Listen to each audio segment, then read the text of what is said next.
দোস্ত, তোকে একটা কথা বলি। হ্যাঁ বল। আমার মনে হচ্ছে আমি তোকে ভালোবাসি। থাপ্পড় দিয়ে তোমার 22টা দাঁত ফালাই দেব। তোমার এখন ভালোবাসার ইচ্ছা হচ্ছে? হ্যাঁ দোস্ত। কিন্তু দোস্ত, আমি তোকে ভালোবাসতে পারবো না। কেন? একসাথে দুজনকে কিভাবে ভালোবাসবো? মানে? আমি একজনকে ভালোবাসি। আমাকে বলিসনি কেন?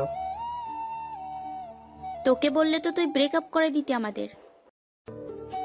কিন্তু মামা, এখন যে তোমার বিএফের সাথে দেখা না করালে আন্টিকে বলে দিব।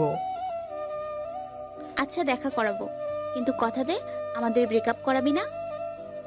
আচ্ছা, করাবো না। এখন বল, দেখা করাবি কখন? বিকেলে একটু আগে প্রাইভেটে আসবি। ও কিন্তু আমাদের আগের ব্যাচে পড়ে। ওকে। বাড়ি যাবি নাকি থাকবি? হ্যাঁ যাব, চল। চল। এতক্ষণ যাদের ভেতরে কথা চলছিল তারা হলো একে অপরের বেস্ট ফ্রেন্ড। ছেলেটা আমি, শুভ, আর মেয়েটা রিমি।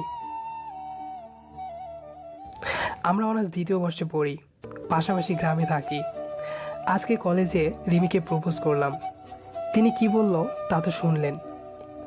বাড়ি এসে একটা কড়া করে ঘুম দিলাম। তারপর ঘুম থেকে উঠে প্রাইভেটে গেলাম। দূর থেকে দেখতে পেলাম রিমি একটা ছেলের সাথে কথা বলছে। মনে হয় ওটাই ওর বয়ফ্রেন্ড। পাশের দোকান থেকে 3টা ললিপপ নিলাম। তারপর দৌড়ে ওদের কাছে গিয়ে ছেলেটার দিকে হাত বাড়িয়ে দিয়ে বললাম, হ্যালো ব্রাদার, আমি শুভ।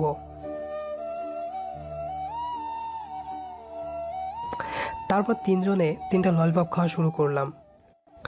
নিন, ললিপপ খান। রিমি, তুইও নে। সুমন, ও হলো আমার বেস্টু।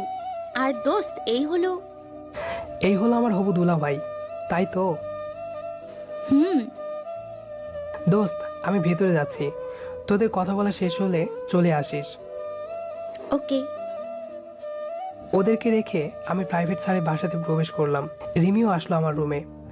এভাবে চলছিল আমাদের দিনকাল। তবে রিমি এখন আমার সাথে আগের মতো মেলামেশা করে না। হয়তো ওর বয়ফ্রেন্ডের সাথে সময় কাটাই। এতে একদিক থেকে আমার ভালোই হয়েছে।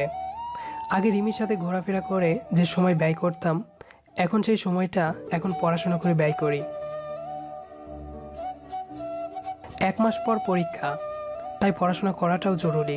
যদি আমার আর রিমির সম্পর্ক আগের মতো থাকতো তাহলে পড়ার সময়ই পেতাম না। কারণ রিমি সবসময় আমাকে দৌড়ের উপর রাখতো। এটা কর, ওটা কর, ওখানে যাব, ইত্যাদি। পরীক্ষা অনেক ভালোই হয়েছে, কারণ অনেক পড়াশোনা করতে পেরেছি। রেজাল্টের আগে বেশ কয়েকদিন কলেজ বন্ধ পেয়েছি, তাই ভাবছি সময়টা কাটানো যায় কিভাবে। হঠাৎ একটা বুদ্ধি মাথায় আসলো। শার্ট গায়ে দিয়ে চলে আসলাম মার্কেটে। 10টা টেডি বিয়ার আর একটা পুঁথি পিস্তল কিনে বাড়িতে চলে আসলাম। আমার রুমের পাশে একটা ফাঁকা ঘর আছে, সেটাতে 10টা টেডি বিয়ারগুলো সাজিয়ে আমি পুঁথি পিস্তল হাতে নিয়ে পলাশির যুদ্ধে লেগে গেলাম। প্রতিপক্ষ আমার কিছুই করতে পারবে না, কারণ নবাব সেনাপতি মীর জাফর আমার দলে। হি হা হা হা, হু হা হা হা। প্রতিদিন এভাবে সময় ব্যয় করতাম, আর সন্ধ্যায় ব্রিজে আড্ডা দিয়েই দিন কেটে যেত। তো এভাবেই একদিন ঘরে পলাশির যুদ্ধ করছিলাম। হঠাৎ করে রিমি যুদ্ধের ময়দানে প্রবেশ করলো। এই শুভ, বাচ্চাদের মতো এসব কি করিস? জাহাপনা, আপনি কোন পক্ষের? আপনার আগমনের কারণ? ফাজলামি রেখে বাইরে আয়, কথা আছে। যুদ্ধ অসমাপ্ত রাখিয়া আমি ময়দান ছেড়ে কোথাও যেতে পারবো না। করাচ্ছি তোর যুদ্ধ। রিমি দৌড়ে এসে আমার হাত থেকে পিস্তলটা ফেলে দিয়ে হাত ধরে টেনে এনে আমার রুমে বসলো। দোস্ত তাড়াতাড়ি রেডি হ। কেন? আর হঠাৎ আমার বাসায় কি মনে করে? অনেকদিন তোর সাথে দেখা হয়নি, তাই দেখা করতে আসলাম। শার্টটা গায়ে দিয়ে চল ঘুরতে যাব। মাম্মা, ডাল মে কুছ কালা হ্যায়। নেহি, সব সাদা হে, চল তো।